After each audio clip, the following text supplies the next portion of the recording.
मंच, सम्मानित आयोजक मीन भगवान कमेटी, सम्मानित पद पार्टी, सम्मानित मेरे बुजुर्ग और मेरे काका बाबाओं, सम्मानित मेरी माता और बहनों और सभी मेरे प्यारे बच्चों, जैसा कि आपको विदित है, आज हमारा प्रतिवर्ष का जो मेला मीन भगवान का लगता है वो 13वां मेला आयोजित किया जा रहा है। आयोजक कमेटी के द्वारा प्रतिवर्ष की भांति 2 दिवसीय मेला आयोजित किया जाता है और इस मेले का जो मेन उद्देश्य है कि हम क्यों इतने पैसों की या इतनी व्यवस्थाओं की तैयारी करते हैं, तो मैं आपको बताना चाहूंगी कि जो भी मेले हमारे समाज के द्वारा आयोजित किए जाते हैं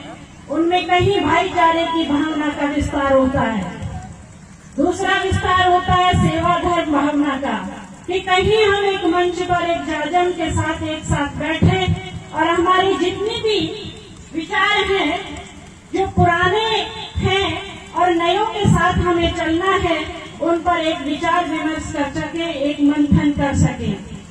मैं आपको बताना चाहूंगी कि हम ना तो पुराने विचारों से जुड़ पाए हैं और ना ही हम नए विचारों से जुड़ पाए हैं।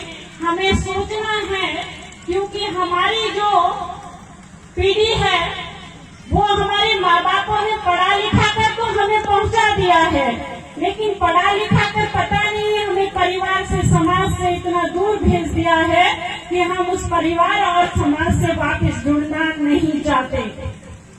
तो हमें उस परिवार से उस समाज से वापस जुड़ना है।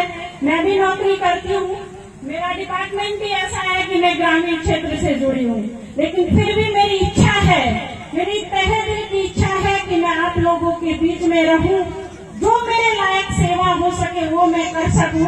तो मेरे पिताजी, काका और मेरी माता बहनों से कहना चाहूंगी कि अपन परिवार को जोड़ते हैं तो उस परिवार से समाज से उनकी दूरी न बनाएं, उस परिवार से जुड़े रहें जिसमें हमें एक दिन आकर बैठना है, चाहे अपन दिल्ली पहुंच जाए चाहे कहीं पहुंच जाए, लेकिन पहला कदम विकास का है तो दूसरा कदम भी हमारे उस विकास का है जिससे हम इस समाज और परिवार से निकले हैं। तो हमें बैठना इसी समाज में है, इसी जाजम और इसी छत के नीचे बैठना है। तो आप अपने बेटाओं को, अपनी बहुओं को, और जहाँ अपनी बेटी अपन कहते हैं, अभी एक पार्टी ने सिमी भाई साहब ने गीत गाया था कि हम बहुओं को सिखाएं, बहू भी तो किसी की बेटी है, आप वहीं से सिखाएं जो आगे जाके वो बहू बनती है। उसी बेटी को सिखाएं कि जैसा मैंने तुम्हें संस्कार दिया है वो संस्कार उस परिवार को, इस परिवार को जोड़ेगा और हमारे समाज को भी जोड़ने की कोशिश करेगा। तो कहीं भी कोई दिक्कत नहीं आएगी। हम पढ़ लिए, हमने बहुत विकास की ऊंचाइयों को छू लिया, लेकिन फिर भी अधूरे हैं। क्यों? हम क्या कम पढ़े लिखे हैं? क्या हमें ज्यादा दिमाग आ गया है? इसी शिक्षा के पीछे हमारी 2 बुराइयां आज समाज में घर कर रही है और उस 2 बुराइयों को जन्म देने वाले हम हैं। कोई इस जाजम के परे कोई आदमी नहीं है, हम ही है उस 2 बुराइयों को जन्म देने वाले, जिससे हमारा समाज, हमारा परिवार और वो व्यक्ति जो उसके लिए खर्च करता है वो कमजोर बनता जा रहा है। वो 2 बुराइयां हैं। पहली तो है दहेज, जिसको लेना कोई चाहता नहीं है, मना कोई करता नहीं है। लेना कोई चाहता नहीं है और मना कोई करता नहीं है। दूसरी बुराई है हमारी नशा, पीना कोई चाहता नहीं है और इसको भी मना कोई करना नहीं चाहता। तो क्यों नहीं हम ऐसी 2 बुराइयों को खत्म करें? कहीं कोई संकल्प ले कि हमारी 2 बुराइयां हमारे समाज को मजबूत नहीं कमजोर बना रही है। तो ये मैं कहना चाहूंगी कि जब हम बेटी का रिश्ता करते हैं तो वो पास में होना चाहिए, और बेटे का रिश्ता करते हैं तो भाई दिल्ली हो चाहे जयपुर वहाँ का होना चाहिए, क्योंकि बेटे के घर से लेना होता है और बेटी को देना होता है। तो हमारी क्षमता में समानता होनी चाहिए। जितना जितना हम दे समाज को, और अगर ले और दे जब हमारी समानता आ जाएगी तो हमारा ये समाज भी विकास कर लेगा।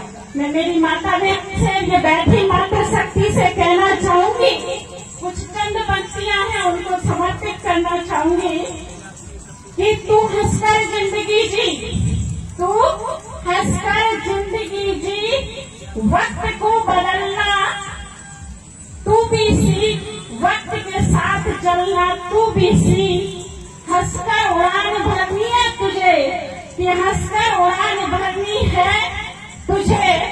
क्या पता मुश्किलें बहुत आएंगी राहों में, लेकिन कुछ मुश्किलें भगवान पर छोड़ और कुछ मुश्किलों को सुलझाने की कोशिश भी कर, कुछ मुश्किलें सुलझाने की कोशिश भी कर। ये सारी मुश्किलों का समाधान हमारी महिला शक्ति के हाथ में है। यदि हम सुलझाने की कोशिश करना चाहेंगे तो इस समाज को, इस परिवार को साथ देते रहना और इसको आगे बढ़ाते रहना। कि बिजली जब चमकती है, कहना चाहूंगी कि बिजली जब चमकती है तो मौसम बदल देती है, कि बिजली जब चमकती है तो मौसम बदल देती है। और जब देती है महिला साथ बुलंद हौसलों को, जब देती है महिला साथ बुलंद हौसलों को, तो इतिहास बदल देती है, इतिहास बदल देती है। मैं आयोजक कमेटी को, जिन्होंने मुझे यहाँ आने का मौका दिया, मेरे समाज ने मुझे इस लायक समझा, मैं उस आयोजक कमेटी का बार बार धन्यवाद, आभार अदा करती हूँ। सबको मेरी तरफ से प्रणाम। जय हिंद, जय मिनी।